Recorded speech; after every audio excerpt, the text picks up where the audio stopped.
On the Mainly Wrestling Show, he's a very shocked and very surprised Matt Leach. He's John Jacobs. I'm Jack Milner. We are here.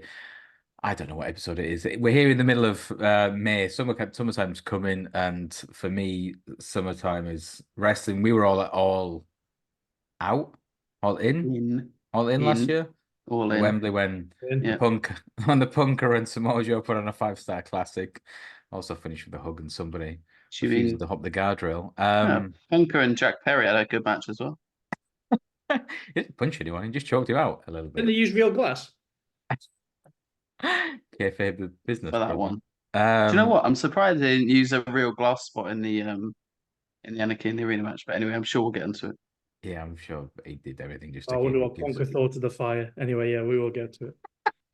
We're here to look at Unified, which was, I want to say, August 12th, 2006. It was Bryan Danielson, the Ring of Honor World Champion, the American Dragon himself, defending the most prestigious belt in all of wrestling at that time against Nigel McGuinness, the homegrown, the home talent for Britain. He was the Ring of Honor Pure Champion, and it was a bit like what we're going to see at Forbidden Door. It was a battle to win it all. Funny how that's worked out for us, planning this a week in advance. JJ, you were nowhere near interested in Ring of Honor at that time. Leach, you were at the height of your indie fandom, am I right? You were going Yeah, to one about this PW time shows, you were at Coventry and Doncaster, so you I was must have been all about this. ICW, yeah, ICW. So a lot of these wrestlers on ROH cards would go to the ICW, if you remember, at Doncaster. What was Also ICW again? Barnsley as well. I went to an event in Barnsley for ICW. Just before, I mean, ICW, I think it went defunct. Was it 2006, 2005? What's ICW? What's ICW? No, sorry, not ICW. You mean 1PW? 1PW, ICW. I'm thinking about the Scottish one. 1PW owned by Stephen Gate. 1PW, I bought all that's his correct, leftover merch. Yeah. So you could say I was keeping in tune with the indie stuff at this time and watching Ring of Honor on television. So I was well aware of this match going on, but I didn't attend, unfortunately. I know you did, right? I didn't know. I was trying. You didn't? I just got into ROH, and to be honest, I was 18. I think 18, 17, and didn't really have anyone wrestling friends or otherwise. I didn't want to turn up to Liverpool on my own and just go, "Oh, I really like this wrestling." I thought that's really sad. So that's when I started getting on the message. Well, 1,700 people did go, mate. That's quite an attendance, right? But it was the first time Ring of Honor had come to the UK, right? Yeah, they did. They did. 1,700 strong was there.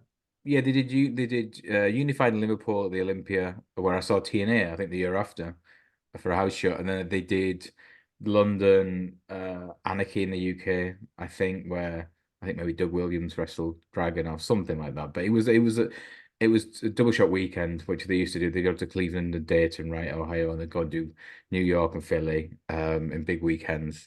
But that was the first time Ring of Honor was in overseas anywhere, and they did probably, I think that was their biggest house outside of WrestleMania weekend. I think they did huge crowds for Chicago 3 nights in 2006. And I think Danielson wrestled Lance Storm, who came out of retirement. They had the Dragon Gate guys over. I remember watching that. That got 5 stars, right? They got a lot more attention on the company. But this was seen as a bit like a big landmark match. So and a real problem. I mean, the card is quite stacked, mate. I mean, if you want to go through the card, Leach, because you've actually done your homework. No, I mean, I'm just got in front of me now. So like I said, you 1,700 in attendance. It was 12th of August 2006. As I correctly said, a four corners survival match.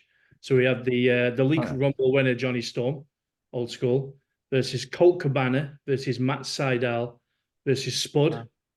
We all remember Spud from his Spud. He was in TNA for a bit. Okay. Remember Spud? The name rings a bell. Rockstar Spud, I think it was his gimmick. Rockstar Spud was his gimmick in TNA. Okay. I remember. Then we had a singles match with Jimmy Rave, whose manager was Prince Nana, and he was up against Davey Richards. Another singles match was Claudio Castagnoli versus BJ Whip. Wow. From the United Banks of Switzerland. Can you remember any of these matches, apart from the tag match? I remember the tag match. Who did Jimmy Rave wrestle? Jimmy Rave wrestled Davey Richards. That was a good match. Yeah, I'd imagine that was a good match. That was Davey just got into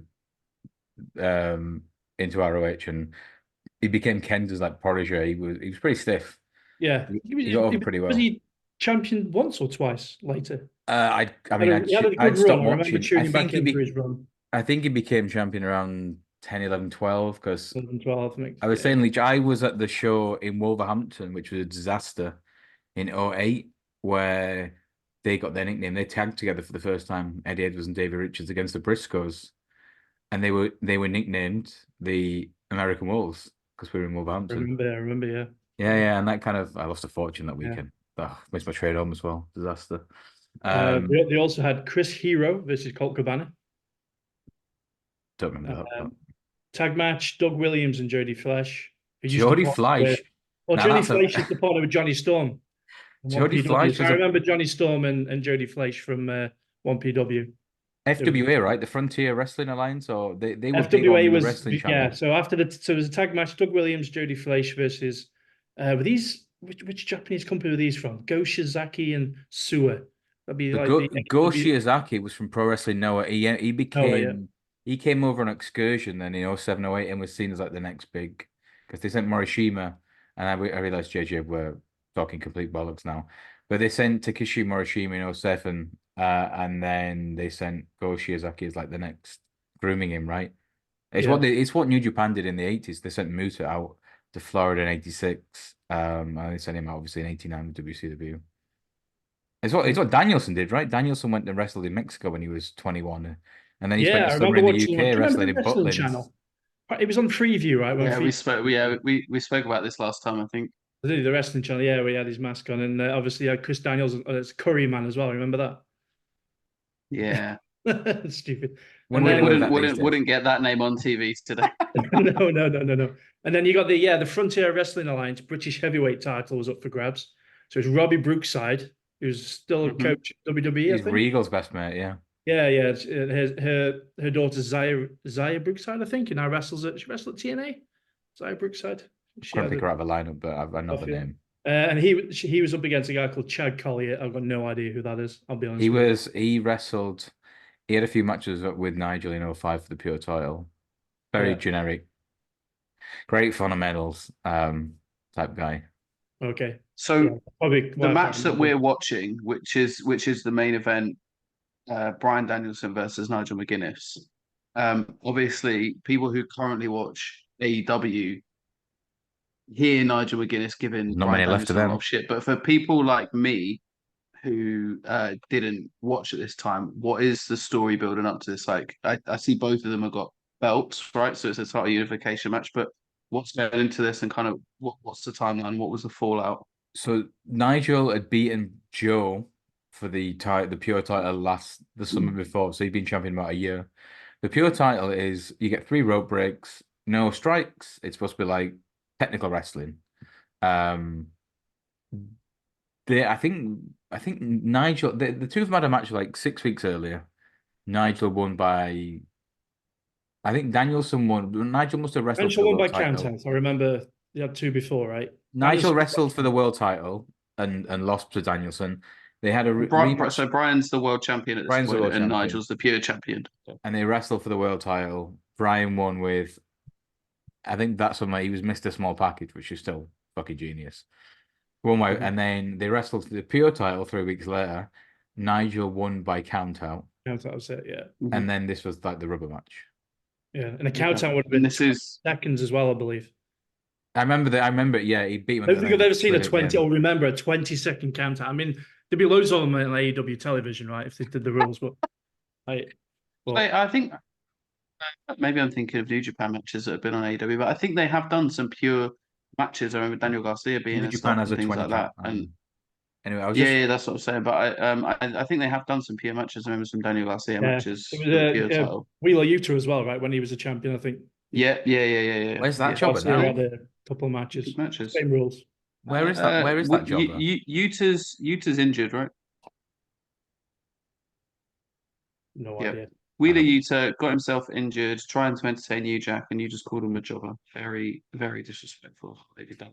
I mean, he's a jobber. Wheeler, sorry, I know you're a fan, Wheeler. I'm sorry that Jack said that. Anyway, I tried to find. Leach, do you remember any of these beauties? What have you got there, mate? The 100th show and Super Card of Honor, is that? Super Card of Honor. It was Danielson against Roderick Strong. I want to say they wrestled like 58 minutes, right? I've still got I'm Unified surprised we somewhere. did it an hour Broadway, mate. 2006. No, they wrestled. Danielson won with 2 minutes to spare. Yeah. But that Super Card of Honor match is the one that had the Dragon Gate 6 man that got 5 stars. So at one point, I think I should A get rid genuine of them. 5 stars. An old school 5 stars. Not the 5 stars. By the way, is the star ratings come out yet? I was literally just thinking that. I've got money on this. The newsletter I comes, don't that we're think so. thinking the same because the we got. newsletter comes out on a Friday. But I mean, anyway, Rafa's not posting them, so there might be actually good results for us. But I don't think he gives a 5-star match. But if he gives one, it's going to be Roddy. No, I don't think so. Roddy Ospreay was not a Roddy Ospreay was not a 5-star match. I'm sorry, but like I love Ospreay as much as the next person, right? And he obviously does legitimately get a lot of 5-star matches. But when I finished watching it, I was like, that's a 4.5. Yeah, 4.5. You might give him 4 3/4 just to appease him, but just because it's Ospreay.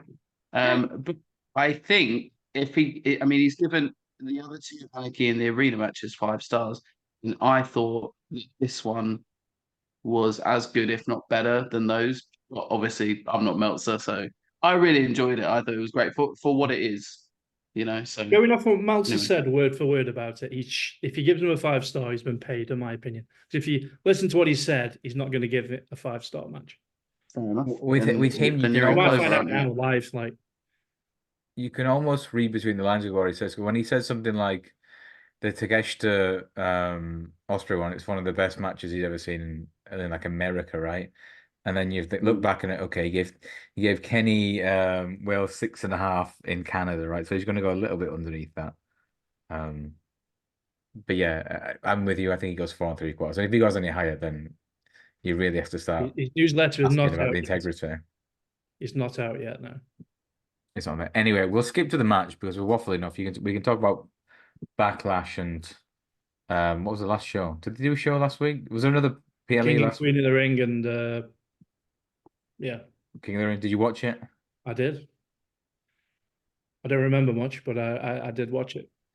Leach, you're a full-time wrestling correspondent these days. No, I mean, like, it was 5 matches. It was very easy to watch. It was just under 3 hours. All the results. And crucially for us in Europe was that it was on at 7 p.m. in the evening, really right? So yeah, good time to watch. We had a new women's champion, women's world champion, I believe. Becky Lynch dropped the title to Liv Morgan. Does Becky go and get a bag? Or does she get paid at AEW, or is she just going? No, I mean, I think it's a silly conversation to have. Me saying it as a person that put a better market together for it amongst us lot, but it's a silly thing to kind of even discuss because as much as we know what we see on the screen, we don't know Becky Lynch as a person and the conversations that he has with Tyler, right? And about what's going on with her kid and what her life plans are and all of that stuff. Like we don't know. Maybe she would be interested in going to AEW. Maybe she would be interested in doing a few matches in Japan. Maybe she just wants to take a year off and spend time with her kid because she's earned a shitload of money. She's done a lot of stuff in the business that she wants to achieve. She's released a book. Yeah. And as a parent, Jack, like this time doesn't come around very often. If she took a year off, she'd come back an even bigger star than she is now, To use makes the heart grow fonder in wrestling. Yeah, to use a cornetism, how am I supposed to miss you if you don't go away? Mm-hmm. Like, look at the difference between MJF towards the end of that run as well, champion, and Chris Jericho. People were getting sick of him. So okay, I'll go heal up, take 6 months off. Has done nothing, right? I think he's maybe sent like 4 or 5 tweets. He's been to like maybe 1 signing, I think. Oh, by the way, he has a really good hair transplant, by the way, MJF. I don't think he's had one. No, I think he has. Yeah, I looked at some the wrestling. If you look at his match at All In, when he's getting sweaty, when you're getting, I only know this from experience. When you get wet and you get sweaty, when did you get sweaty, Leach? Right? And his hairline versus that really nice hair that he had, nice fluffy hair that he had, and the last pay-per-view, he's definitely had a good transplant, right? And the timeline, I believe that's called real recognizes real. He's been off 5 months, right? 5-6 months. That's perfect time. Turkey recognizes Turkey. to your point, JJ, if I had the opportunity, like if I'd made enough where I could just take a year out and just go and pick the kids up from school and do a few side projects, I absolutely fucking would. Knowing that realistically, I think I'll get a job again in a couple of years' time. Realistic, right? The Fed is at a high right now. They're cooling down at this moment in time. She leaves, takes a year off, and they're here. She comes back, she is immediately in the title picture, big star again, huge pop. And also, who else is off, right? So Rhea Ripley's off, probably for what? I think, I'm guessing here, but I think something like 6 months was quoted, right, as a minimum. When Rhea comes back, then you get Becky coming back to Piggy and have that match again. Like, I can see that happening. I can see Becky looking at the locker room and going, there's nothing here for me, which is any different. Yeah. You know, I'm not putting any of these kids over. I'm not saying, you know, but these kids. So I can see her just taking time off, like JJ says. She's got plenty of money. She doesn't need to go to AEW. She could do, but she doesn't need to. Regardless, like you said, we only know what we see on screen. You don't know what these people's motivations are, and that's what it comes down to. So let's wait and see. This is what I do enjoy about wrestling right now, is that before it was like, if you were finished up with WWE or you were taking some time out or you wanted to do something else, there was no other options. And now you've got this kind of exciting thing where, are they going to go somewhere? Are they going to go somewhere? Is this going to happen? It is it's a nice thing to kind of think about and discuss and talk about, but ultimately we have no fucking idea, do we? We're just shooting shit. Becky did an interview as well about 2-3 weeks ago. And she asked, "What do you think about Mercedes going?" Great. Like if she clearly wants to do something, like she's gone and done it. She's looks like to be enjoying herself, and you know, who knows? Maybe one day we'll wrestle again. Like if we don't, okay, that's cool. But she's a great wrestler, and I'd love to share a ring with her one more time. Where that'll be, I don't know. This is the thing as well, right? Like, for a lot of fans that you see on social media, the tribalism is fucking real. If someone suggests that Becky Lynch is going to go to AEW, if you're a WWE fan, you're like, she won't go there. She'd never fucking go there. Why would she do that? And then if you're an AEW fan, oh yeah, she's coming. She's going to be here. It's like, you don't fucking know. You don't have a clue. And ultimately, these people, talking about Alvarez, they don't really have that tribalism within them, right? Becky's happy for Mercedes that she's gone and done something cool. People are happy for Cody, like you saw Ricky Starks and whoever going to watch Cody. Like, there's no, when they're all in the same place, they all do the same thing. They're all doing the same job. I don't care that you work for this company, you work for this company. I don't think that tribalism exists within the wrestlers themselves. Imagine having an online IWC in the industry that we're in. Imagine someone saying, "Oh, yeah, JJ's gone from this company to another company," boo, and all that. You know, it's just so surreal. I think when it comes to the media with wrestling, it's on its own, isn't it? Like it's so weird. Yeah, I mean, it was annoying when I had to get the tattoo that I got on my ankle from my last company removed, but these things happen. Yeah, by Victor Group, BVG. I will say one thing as well, like from the last week, seeing Will Ospreay do the as Matt Leach calls it, the stripper dance was absolutely tremendous. If we can get some like intertwined dance moves between the two of them, phenomenal. But seeing them together, has that started the rumor of this intergender tag? Is this on your timeline yet? The intergender tag? I saw it was. I think he was asked about it at the presser, right? I've not seen much of it. Like, I don't see any story that could have that division apart from what you just mentioned. Has just triggered my memory. Like, yeah, someone asked a question. He was like, "Yeah, we've spoken about mixed tag division. We've spoken about whatever." I mean, they don't need any more titles, do they? Let's be real. No. Oh, my hope is with Ospreay having this international title, it's very similar. Like the stories are very similar because you're not allowed any interference, right? This is very much like pure wrestling rules. They need to get rid of that. Surely they retire. What's the other one? Yeah, but that's a Carter's belt, though, isn't it? The Continental. Well, whatever international one, they're on about get rid of it. They're on about doing it for the qualifiers, right? He said, for the match qualifiers, no interference. But the actual main event to be the number one contender is going to be to be the champion. Sorry, it would be a ladder match. Why? I don't know. The TBS, I think that is what I'm talking about. So he says, for the qualifiers, no interference, nobody at ringside. But then when you qualify for the final, it's going to be a no DQ, lazy booking ladder match. So clearly, the Elite are going to have all the belts, right? That's ideally. I mean, Hopefully not Jack Perry for the world, because yeah, I think someone took 50s on that. Thanks. Should we get into this Bryan Danielson versus Nigel McGuinness? Let's then? go. I will actually post a link in the comments and in the description. It is on three amazing YouTube. Bryan Danielson matches in ROH. It was the ROH 18th anniversary collection, posted 4 years ago. I believe February 2022, March 12th, 2020. Sorry, on Ring of Honor's wrestling channel. 797,000 subscribers. No wonder they keep the company alive. They'll be making a fortune in ad revenue. But yeah, if we start it, JJ, I know we said an hour, 59:52, you'll have Bobby Cruz give the introductions. Let me know when you are both there. 59:52. Let me get there. Skinhead Dragon, by the way. 51. Best dragon. There we go. 59:52. Let's do it. Are you ready? Yep. And we'll click play in 3, 2, 1. And so the reason I said this as well, I listened to What Happened When with Tony Schiavone the other week, and they watched this match, and Tony said, I had no idea these two had wrestled before, ever. What? And Conrad says, for the last year on Collision, Nigel has been calling him a clam digger, that fake world champion, that that pretender Bryan Danielson. He goes, I just thought he was a rib. I just thought they were mates and he was being a dick. Yeah, though, mate. When WCW went under, he didn't get involved in wrestling again, did he? Until the Conrad. He made one. Show. He made one appearance at TNA in 04. He did some work with MLW in 2013 or maybe 2016. But apart from that, he was done until What Happened When started in 20. No, yeah, I remember him saying clearly to Conrad, I've not been watching any wrestling. Like, but he said to him, like, he must have thought something. Like, why else would he mention him all the he time? wouldn't be watching this, would he? Come on. But he said straight away, No, like, fucking hell, the size of Nigel back then.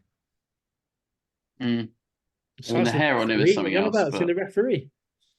Looks like glad, isn't it looks like he's got a good jump shot, doesn't he?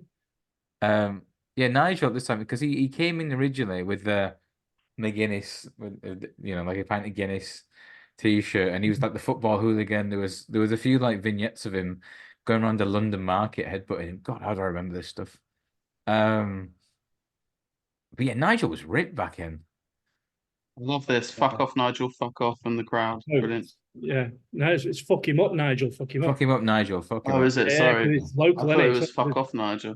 No, Danielson. Yeah, that makes sense. Okay, so right, okay, yeah, I didn't think, oh, it's in Liverpool, it's a UK thing, right? Fine. So they're all on Nigel's side. All on Nigel's side. Well, I think he gets a bit 50-50 towards the end, right? Chance, but yeah. By the way, speaking of crowds, Jack, I don't know if you had a chance to watch it yet. The Mercedes Moné versus Willow match. And after Mercedes won the title, it was very 50-50. And a lot of the crowd were thumbs down, booing. Willow's big baby. And I was like, yeah, but okay. Maybe this is a hot take. Willow was only in the position that she was in because of the injury to Mercedes Moné in their New Japan match. Willow was in the level of your Sky Blues, your Anna Jays, like that kind of level of wrestler. And I'm not taking anything away from her. I'm not saying she doesn't deserve the position that she was in, but she got elevated to that position through a stroke of luck. And then the only reason that she that she got this match, that she won the TBS title, was so that they could transition it to to Mercedes. In my view, I think that she would have got there eventually, but I don't think that that she would have been there yet if it wasn't for what had happened in New Japan. And so for people to be booing Mercedes like she'd taken something away from Willow, I don't think so. I think the only reason Willow got these things is because of what happened to Mercedes. I don't think the New Japan title did anything for her. It doesn't. No one cares about that belt. She's just a really good promo. I think a promo belt has got a fan club. Willow's been in good form the last couple of weeks, right? I've actually watched her stuff. She was so over, pretty much from last summer. I've loved her. I knew nothing about her until she came into AEW. You got to remember as well. Her and Athena headlined Final Battle for Ring of Honor, which is the thing is, the problem is in AEW that because they only have one Dynamite match every week for the women, it's either the champion, uh, in a match, or it's the challenger of the month in a match, and then you go through that cycle, and then that's it. We saw it with Deonna Purrazzo, right? Deonna had, came in with all this pomp and circumstance. They built her up for a month. She had the match. She lost, and now you've not seen her again. She might have had a match or two on Collision or Rampage. But a lot of people don't watch Collision. No one watches Rampage. So if you're not watching Dynamite, you just don't see these women. And I think Willow, because she won that New Japan title, managed to get her into a position where she was a little bit more elevated than other people. And ultimately led to one of the TBS titles so that they could transition it to Mercedes and build on that story. I thought the match was really good. The way that it was Mercedes, going for the ankle, almost like a tit for tat kind of thing. I thought it was a brilliant match. And apparently the longest singles match in AEW women's history. Oh, good. I think I saw Oh, no, I packed the unders. Didn't know that. Thanks, JJ. Yes, pal. Did you have the unders? Yeah. I mean, you got to remember as well, and I understand your point, but if you are at a Ring of Honor wrestling pay-per-view, if you are an AEW wrestling pay-per-view, you are not thinking about, oh, she's lucky to be in this spot. Willow Danielson is fucking amazing in this era. He was the best in the world, still is. If you are there at an AEW pay-per-view and Willow has been presented as an uber babyface for 12, 18 months, Mercedes comes in as this person, the CEO, she's earning a fortune, entitled, and she's wrestled as a heel in the match. And she has played, by all account, I've just read the review, I've listened to the review. She wrestled a very good style for the story they were trying to tell. Why would you not be booing at the end? The babyface has been screwed by her best friend, who's turned on her, and she's lost the title. What JJ's on about, that happened like in the round. Yeah. So that was quite They're late. booing Mercedes on winning the title. The stuff that happened after happened. I understand why you would boo. But Mercedes is a heel. Statlander and a heel's won a title from a babyface. Is she? Yeah. Is she a heel? Leach, what do you think? Is Mercedes a heel?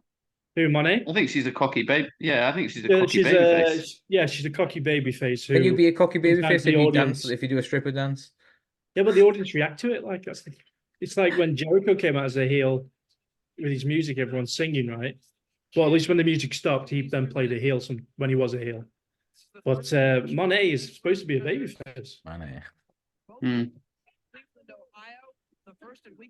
I'm not convinced. I think she will turn, and she is better as a heel in my view. But isn't that now? Babyface versus babyface now at the top levels, creeping in AEW, right? Because you've got Will Ospreay versus Swerve, which is currently face v face. You just had the Monet Willow. I seem to think when I first got into AEW that wasn't a thing, but I might be wrong.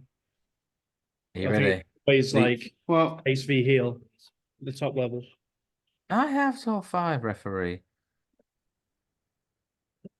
This Danielson 06 was just. His matches in end of 05 are amazing as well. Is the ring smaller than a typical WWE 18 by 18? Ring? I think it's either 16 by 16 or 18 by 18. What's the standard? What you would see on US TV these days? Weirdly enough, Gabe Sapolsky, who ran Ring of Honor, he actually set up like a feeder organization as well called Full Impact Pro, which is based out of Florida. And Danielson was the FIP world champion here as well. Like, he was just a wrestling machine. It was very much like, of the Kurt Angle mold. But he had everything. He'd beat you with elbows. I suppose everything he's kind of brought into Ring of Honor now. Ring of Honor. AEW now. He had the kind of mutilation. He had the elbows. Small package. The production values of this back in the day used to get slagged off a lot, right? Because you had the lighting rack just completely in your face all the time. Yeah. Also, there's supposed to be 1,700 people here. Like AEW do such a better job when they have their 1,700 people, right, spreading them out. But I think here, it's quite tall, isn't it? There's like 2 or 3 tiers. Yeah, they have the balconies up there. balconies and that, but it doesn't look like there's 1,700 people there. Just the I way that they're mean, shooting it. again, I was here for a TNA show. I think we got 3,000-4,000 there in end of I think also I want to say it was summer of '07. So about a year after. Do you guys remember remember it wasn't even that long ago, but watch the was it the Cruiserweight Classic that they did in Blackpool, WWE? They did it in was it the Winter Guards where they have the darts? Yeah, I went to one of the shows in Blackpool. Yeah. So how many would they how many would they have had in there? Can't have been much more than a couple thousand, right? Yeah, I don't know, mate. The crowd were darts. Like lit up, and it was like it looked like a packed house, super good crowd, and the crowd were lit up. Whereas here, the crowd is so dark, like you can see the first few rows, and beyond that, like it looks like there's nothing. Like looked amazing in that Blackpool arena, arena. JJ for the arena, darts. But, you know, when I used to go there for Bet Victor, right? I think I was there for 3 years. You could only sell a maximum of 1,800 tickets. We tried to squeeze more people, and you aren't allowed from a health and safety or whatever fire something. Yeah. It's quite an old building, isn't it? It's one of those graded Lister buildings, which is you're not allowed to do anything because Shane Stafford wanted us to create like a Bet Victor room, and we were told straight away you can't. I think we tried to ask to like screw big TVs on the wall in this area, like you can't do that. It's a listed building, like so. You can't do anything. Like, we can't touch you by fucking blue tack, can we? That was a non-runner. But here in '07, in '06, Ring of Honor's 4 years old, but they literally survived on word of mouth and wrestling fans. So people like you and I, Leach, were buying it in spite of the production values. If they'd have got like better quality, right? And I mean, this looks like a Progress Wrestling show, right? The way it's set up now. They wouldn't have got any more buyers because it was just the hardcore wrestling nerds who were buying it anyway. So they didn't need to spend a lot of money on the production side. It's just 3 guys ringside, isn't it, and 1 hard cam. Yeah. I mean, if you remember what was on the other side there at this point, on WWE in 2006. Cena's a year into world champion, isn't there? Yeah, there's a spinner belt. I can't remember when the spinner belt came in, but I was not watching that. Yeah, I got back into it because in '06, I'd finished college and I was off to uni, and I started selling off all my old wrestling videos and like a junkie. Got back into it, started watching it all again. That's how I found ROH, and I remember just watching WWE TV, going, "This is so bad. Like, how is this so shit now?" I actually got back into WWE when Punk came back. Like, well, not his ECW run, but when he basically ran about the pipe bomb, I got back into it.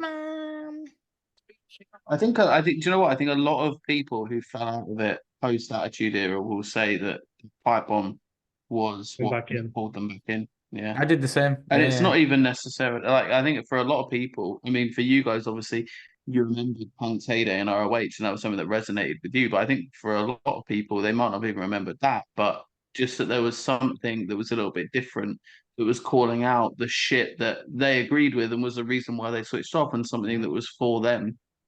And something that Punk can do, whether you know who he is or not, something he's always had the ability to do. But yeah. So, Jack, without ruining the finish, I remember being very disappointed about the finish. So when we get to the finish, I would like you to tell me what you think. In today's world, I think it'd be accepted, but I think I remember the fans don't react well to it. And I remember myself thinking, that's not great. Like, that's not what I wanted to see. A bit of a damp squid of a finish, but it'd be great to get your comments on the finish, whether that's now or later. Yeah, for people still watching, it's 112, 56, 57, 58. Yeah, I remember reading it on the message boards, what happened, and thinking, doesn't sound good. Oh, did you read results before watching it? This is 18 years ago. Yeah, because you'd have to wait 3 months for a DVD. No. WrestlingTorrents.net was prevalent. No, not 18 years ago, was it? Yeah, there was torrents out there, mate. All right. Well, a good boy. I didn't break the rules like some of us. By the way, you can get this from nocontextflair.shop.com. Get rid of that toilet roll. Jimmy Rave's not here now. Nice touch, by the way. Prince Nana wearing Jimmy Rave's old coat when Swerve on the belt. I like that. Nice touch. But yeah, I noticed that Moxley Moxley wore the jacket that he wore 5 years ago for the Double or Nothing show. Yeah. I have not watched. No, there was. Yeah, I didn't watch it, but yeah, there was some cool little throws. I feel like they probably didn't make enough of the fact that it was their 5-year anniversary, but there were a few little bits that Dragon will fly. Doesn't do the headbutt anymore. Dragon CTE. Never mind. Yeah, good. probably for the best. Are you ready? This move was tits. Cattle mutilation. Right, question. Cattle mutilation or arms across American? I hated it when they started calling it arms across America. When was it called arms across America? Oh, I don't know the year, mate, but it was originally cattle mutilation. And I remember tuning in once and they called it arms across America for a while. ROH? And then, yeah. Then never heard that. Yeah. No, check his Wikipedia, man. So I stopped watching Ring of Honor in about, so McGuinness has used 2 of his rope breaks. He's only got 1 left. So this is a pure rules match, but it's for both titles. Correct. Am I right? Yeah. Yeah, how did that come about? This is Nigel's move called the Tower of London. Why did they settle on both belts up for grabs in this rule set? Not gonna lie, Leach, a long time ago now. Yeah, I think it was. I remember him saying. I remember Danielson saying, "I'll even do it in your hometown," as if to say, "I will beat you in your hometown." But then he then go, "I will then do it under your rules as well." I think he did, didn't he? I think he did. Nigel would always call him Dragon. Humiliate you. Always Dragon. Well, yeah, Dragon. I think he said you can have all the advantages basically, and I'll still beat you. You call yourself the best wrestler. Well, how would we do it like this, and how would we do it like this? Yeah. McGuinness is from Liverpool.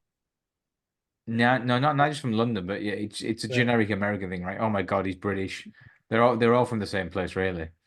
Like when Drew McIntyre was in his backyard when it was in Cardiff. Everyone's from London in 2006 in the Americans' eyes. They got a British accent. Yeah. No, Liverpool can't be that far away. About 3 hours, mate. Yeah. Doesn't tell me the dates, Jack, but he does confirm it was called Arms Across America. He doesn't tell me the dates. I have never heard of it called that. Yeah. Terrible name, especially when it's called cattle mutilation. Yeah. Cattle mutilation is just a phenomenal. No, I'm trying to think when they had that TV deal, and was it HD Net? Yeah, I'd stopped watching by then. Was he still there then, though? I don't know. I think it was when Jim Cornette. Did Jim Cornette change it for television reasons? PG TV reasons? Cornette came in about 08 or 09, and then Nigel and Danielson both left in 09. They were supposed to be going to the Fed. Nigel failed his medical at the last minute, didn't he? He had to go to TNA and become Desmond Wolfe. Which is what fucking. He got to work with Kurt Angle. Nigel McGuinness. He got to work with Kurt Angle, though, eh? Maybe that's a future match. I've never seen it. I've never seen anything of Nigel in TNA. No? Never. I was watching TNA at that point, so I remember his debut when he came in. Again, I stopped watching all wrestling pretty much, and I got back again. You do these weird cycles. Got back heavily involved in middle of 06, and then by like early 09, just done with. Mm-hmm. So where are we with the rope breaks now then? Is it 2-0? I think it's 2 each. 2 each. Quite well into this as well.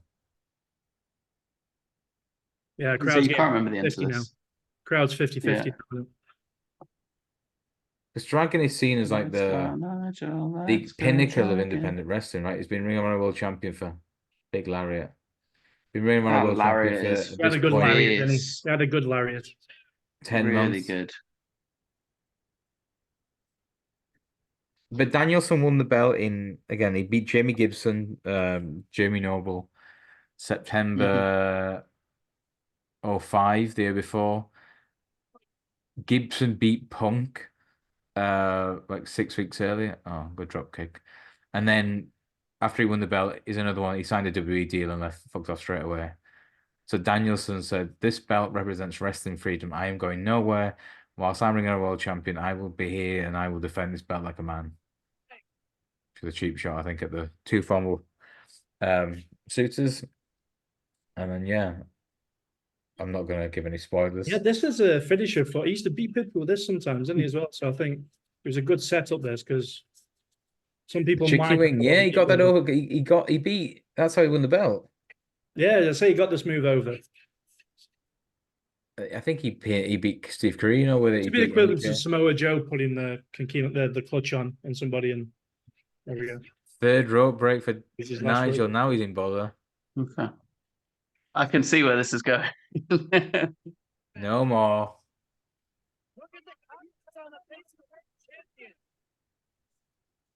It's weird seeing him without the beard, isn't it? The baby face. I love Skinner Dragon. Best love. Yeah. And he's like, I love how he's playing. Sorry, was Bryan Danielson a heel? In general in the storyline, or is he playing situational heel in front of the UK crowd? He was a heel ever since he won. Again, he won the belt beforehand, and ever since he won the belt, he kind of became a heel. I'm the best wrestler in the world. None of you are worthy. He started because he wrestled Roderick Strong for a series. He had a thing with Joe, and just before this, in that thing I showed you, the 100th show, which was a big. We'll watch some of that at some point.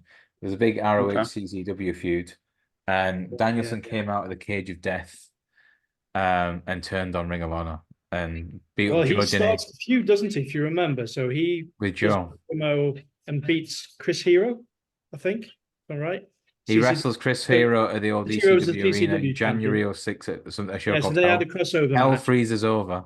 They have a crossover match. Danielson, I think, wins, if I remember rightly. Danielson wins. And then that starts, and then he ignores the feud. Then there's actually a feud between the two promotions, right? And Danielson's not involved in it at all, as he stays out of it. But he starts it. He actually turns heel on his own company by starting the feud, ignoring it. He didn't start it. Chris Hero and a few of the CZW wrestlers invaded. Yeah, but after that match, still, like I'm saying, I think he starts the feud. That was the first official match, yeah. Yeah, Danielson was basically putting promos on Chris Hero, basically, and each other, weren't they, to start it. This is tits, by the way. They turned up. Oh, nice. Falls me off. Yeah, Danielson was always at this point a bit of I wouldn't say Steve Austin, but almost like Steve Austin, right? In terms of he's very selfish. I'd call him more of a. I can't call him selfish.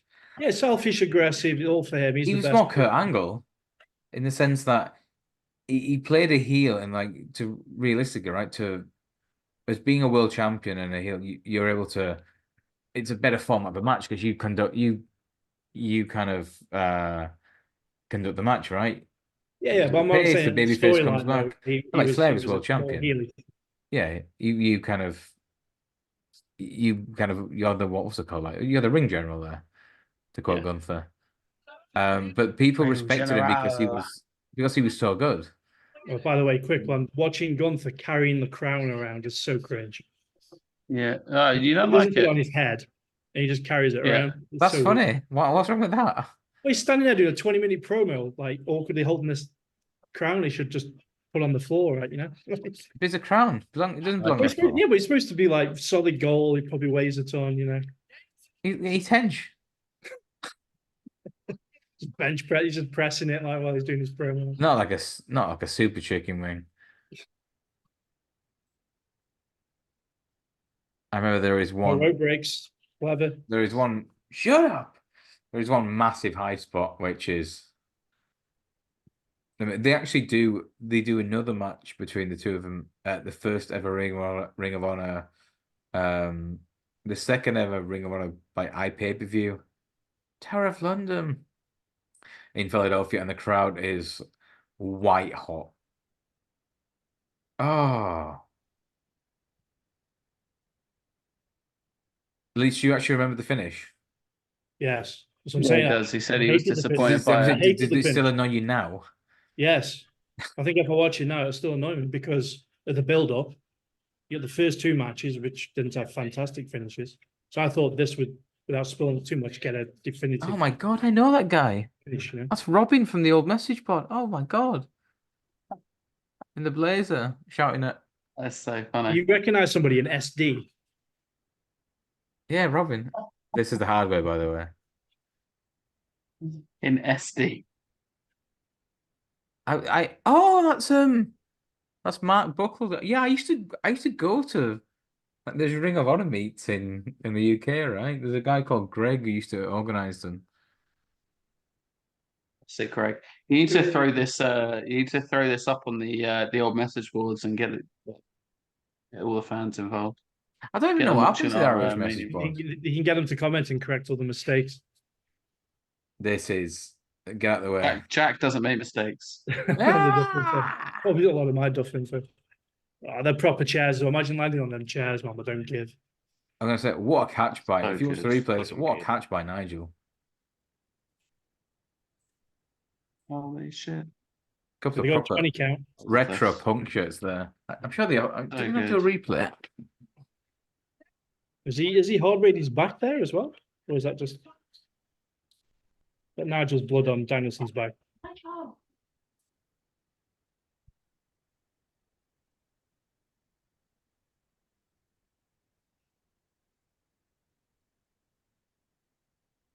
Nah, that's gonna be Nigel's blood, isn't it? Yeah, I took that hard way. Did you see how he did that, JJ? How he just literally just headbutted the post. Sick. Just giving your love of Danielson, JJ. Like you'd have loved him in this era. Look at his back, absolutely fucked. He was he was a wrestling machine. You think of Perk Angle in his prime. Danielson's Chad Gable in his prime, like that kind of level. I think he was more Benoit because he was stiff as well. He was chops, kicks, headbutts. By the way, have you guys seen that Chad Gable's contract set to expire with WWE? Oh, don't get excited, mate. Come on over, Chad. Come on, Chad. Look at the blade job. Look at the color on Nigel, by the way. Did This is it now. I thought he hard weighed the post. I would love. Yeah, he did. Sorry, I have it. But I'm I saying do think it's a bad time. But this is the big baby face in jeopardy. He's vulnerable. The crowd are going mental. Come on. And this is the start of Nigel's fighting spirit, right? Yeah, and then what comes next? Just Oh, ooh. amazing. Everyone stood up.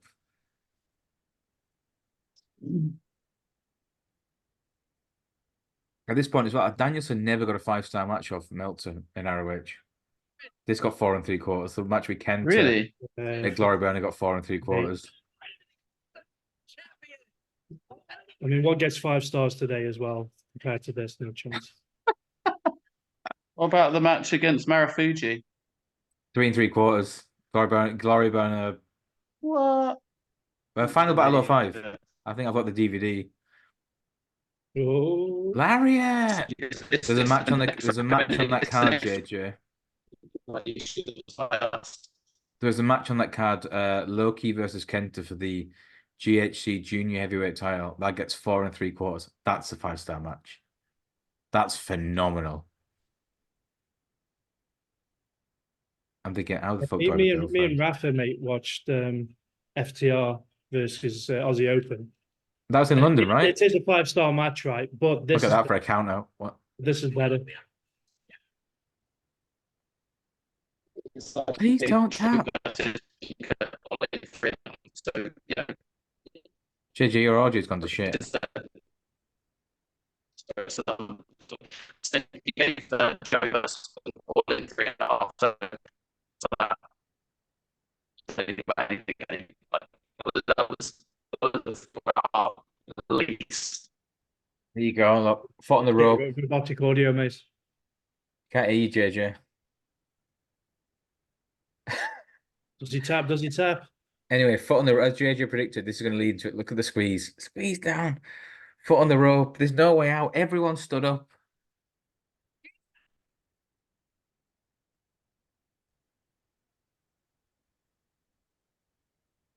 Oh, that would have been a decent finish.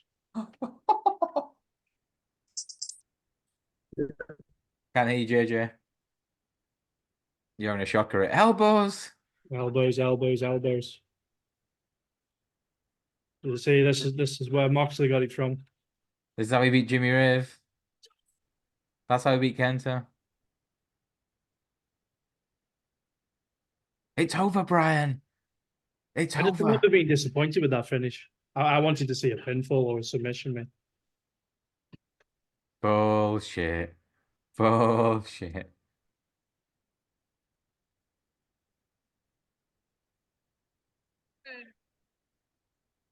Plays music quickly.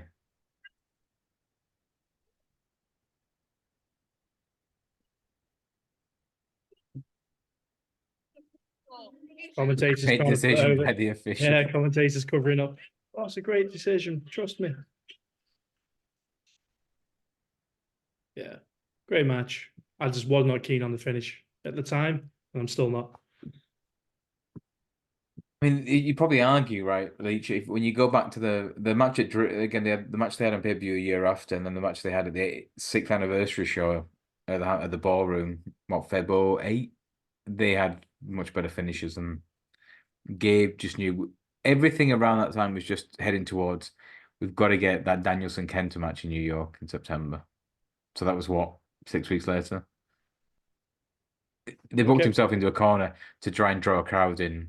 Because I'm pretty sure they booked that match pretty late notice compared to the announcement of going to the UK, right? And then fuck it. Nigel versus Danielson for all the belts. Yeah. What eventually happens to that? The pure belt then? Never came back up until again I'd stopped watching. It came, I think, well, I'd have to look, but I saw that he came back in like the mid 2010s sometime. I think he disappeared for at least 5 or 6 years. Isn't Kyle Fletcher there? He's a TV Ring of Honor champion, I believe. Fucking how many belts are there? Who was the pure? Is it Yuta? Is it Wheeler Yuta? I think no, he was. If he's injured, I'm gonna have to Google it. No, wasn't he the pure champion? I think he was. No, he was. He was, yeah. Then Garcia won it. Oh yeah, because he was like, "Are you a wrestler? Are you?" And then, what's his name? Sonata won it. Who's Sonata? Sonata, am I saying his name right? Sonata. I'm probably butchering his name, mate. Shibata. Shibata. No, Wheeler Useless is still the champion. Been champion. How has he not been stripped? What's the old rule about you've got to defend the title in 30 days? I think it's because it's a title people have forgotten about, then they don't have to enforce that rule, right? It's a sorry state of affairs, isn't it? All these belts are just no one gives a shit. Too many titles. 100% too many titles. Have you seen? I read the news article just before coming on the show as well, and Khan's quoted as saying that he wants more TV time for his product so he can tell more stories.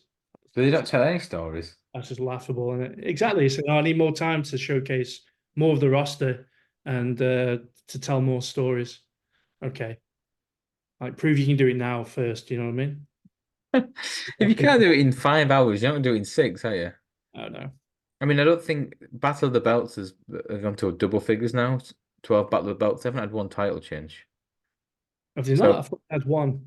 But I couldn't tell you what it was, though, because I had to skip those shows. It's not memorable. I mean, the only major title change on Rampage, to my mind, was when Christian beat Kenny for the TNA World title. That was when Punk came back and Rampage. Yeah, mate. That was a decent story for me because I thought it set up like, obviously, you made you think, are they going to do more cross promotion? But then it set up the return match, didn't it? Because when Christian beat Kenny, everyone thought, well, he's got a chance of beating him for the AEW title, right? But I thought that was good storytelling. But then I don't know, I harp on about AEW, mate. But at least the last 18 months, nothing connects, nothing makes sense. Like, it's like at the beginning of the show, we're talking about Tony Khan. Like Jay just said, "Oh, he's back now." It's like, well, they haven't really made that clear, have they? Like, he turned up and drove one of the wrestlers to work with a flamethrower. You know, go go burn down a building. You know, no issues. Like, I mean, he'd never been more scared for his life at a wrestling show when someone lunges for him at Gorilla.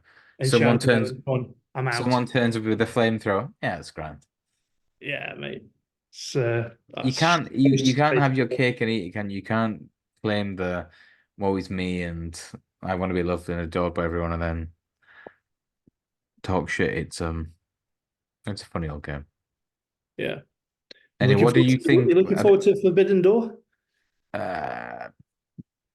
you know what? I actually bought Forbidden Door, and the only match I paid the $15 on my Triller account, and the only match I watched on that was Danielson Zack Sabre Jr. Oh wait, was that Wrestle Dream?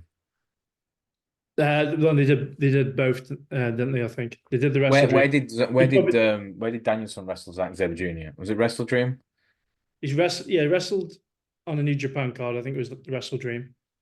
And I bought that pay-per-view, and that was the only match I watched on the card. I paid $15. Well, we got Forbidden Door in was it 3 weeks? I won't watch it. I've already paid for it, so I got suckered into when I bought the pay-per-view before the last one. They did like a triple deal where you saved like $10 or something, right? So I'll buy all 3 now. They're chucking it at me, but I've got a feeling that they might lose that Triller deal, because they didn't used to do any offers. Like now they're chucking offers at it left, right, and center. I don't think it's AW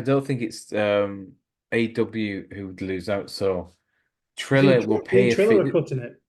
Yeah. So Triller pay a fee to license AW internationally, and it's up to them. AW will get paid the same thing regardless, and then it's up to Triller to try to get as many buys as possible. Basically, resell. It's like if a TV show buys the rights to a film, right? It's then you market that how you see fit to get the relevant ads on there. Maybe that's a sign that they're not selling many, because before they never used to do it. They used to be full price, and now it's like at least the last 6 months I've noticed every time I log in, there's an offer being presented to me.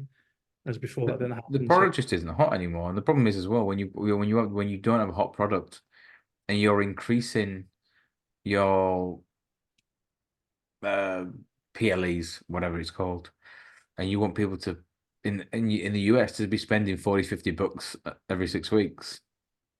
It's a hard ask around people just knowing, at least that I know with Full Gear Revolution, Double or Nothing, and All In/All Out, they're the big ones. The rest. This Forbidden Door main event, mate, I think even you will be interested. Will Ospreay versus Swerve. I think it's a good main event. I just have no interest at all in Swerve. No, but you got an interest in Will Ospreay maybe being the champion, right? But he's not going to win the belt at Forbidden Door, so it's pointless to me. There is absolutely. Are you not interested to find out how he gets beat then? Because Swerve's a face. Does he beat him clean? I think Swerve. It's going to be a roll up. That would be that.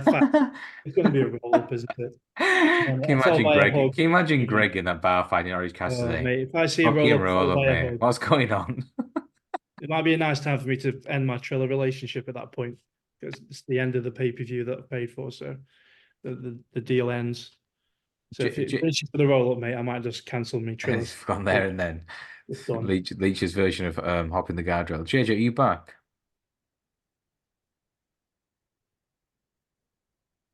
JJ? Good talk. Anyway, so Leach, what do you think about the unified main event? Disappointing overall. Do you want to watch any other matches from that era, from that card?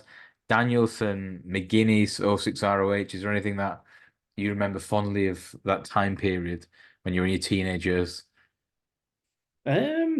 Well, thoughts on the match. I really liked the match. I just remember the finish. I just thought it wasn't great on the finish, but still, for me, definitely a 5-star match, even though Mel said it's not a 5-star. I think it's 5. I think you got a 5. Match. Especially if you take into consideration, we haven't looked at any of the build-up, right? Any promotional video for it, any promos, all that I remember being really good. So yeah, really high on that event. Is there anything else? I think that's probably one of the best matches in that era, right? So can't really name you anything else within that era I think we should watch. Some of the better matches probably before that, but the quality of the streams would be terrible. Some of the old CM Punk matches, for example, it would be dog collar match with Raven. But I don't know. I'm open to whatever we watch next. My favorite Ring of Honor match of all time is Danielson against Roderick Strong in Chicago. I used to love that old ROH building in Chicago. It was always absolutely rammed. The crowd were mental for it. November 7th, November 6th, 05. Strong versus Danielson. Strong. I think they'd wrestled like the week before in Dayton, Cleveland, somewhere like that. And it looked like Danielson just put him in an armbar and got ready to tap out. And it was like, oh my God, is this a shoot? What's going on? What is this, a work shoot, brother? And they wrestled a week later. And they got about 47 minutes. Danielson beats the shit out of Roddy. As the great babyface fire comebacks, and Danielson just beats him. That's the first time you see the elbows. So it'd be time well for this, but yeah, it's a long match. Let's see. JJ, is JJ with us? JJ back? Yeah. No, very robust. It sounded like, do you remember when Kane used to have to speak with the voice box? I will fight you, Undertaker. You know about the Daleks? You sound like a Dalek. But what about? Have you ever seen the Will Ospreay versus Ricochet? No. And the Super Juniors? No, I saw him in an interview. Kind of. It's an interesting match to watch. It'd be great to get. I think JJ's nodding, so he's probably seen it. So that would be great to get your take on that, Jack. 20. So yeah. So I got back in again. I stopped watching like end of 2008. I mean, got back in 06, and then I got back into it again in 20 when Punk was around the pipe bomb stuff for about 6-8 months, then got out again. And then 2008, you know, like when you get your YouTube recommendations, and I was just looking at like some old shoot interviews, probably Cornette stuff, right, on YouTube, and then I came across Something to Wrestle, and then listened to the podcast. That was like early 18. And obviously they started listening to the Bischoff one. And then they were talking about All In, right? With Cody in the book. I had no idea who Cody. I knew Cody was Dusty's kid, right? Didn't know who the Bucks were. Didn't know who the Elite were. Didn't know who Kenny Omega was. And yeah, fucking hell, that was 6 years ago now. Okay, so you've not really watched the history of the Bullet Club then? No, That first came out. Okay. I know Kenny was the leader, right? Interesting stories in the Bullet Club. I know Kenny was AJ the leader, and then they kicked him out because he signed to WWE. Well, originally it was Prince Devitt. Ferg. Yeah. And then how could he be leader? Only a wee boy. He was like very similar to our New Zealand wrestler today in terms of like his status. He was small, but really over wrestler. He had a really good gimmick. And he was in control of these monsters, you know, in the Bullet Club. It was, yeah, the Prince Devitt's Bullet Club was, in my opinion, the better one. Well, Leach, you pick something for us to watch, and we'll watch it next week. Okay. Oh, JJ can pick something.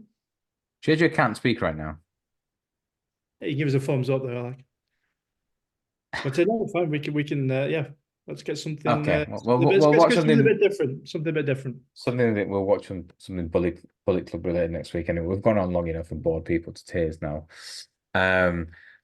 Apologies for the technical difficulties with John Jacobs. I'm sure people are dying to hear what he's got to say about the main event. I'm sure he liked it. But until then, that was ROH Unified 06. We're back next week with the Matt Leach special, looking at the Bullet Club. I've been Jack Milner. He's been Matt Leach, and he's been a mute. So goodbye from me, and goodbye from them. Ta-ra!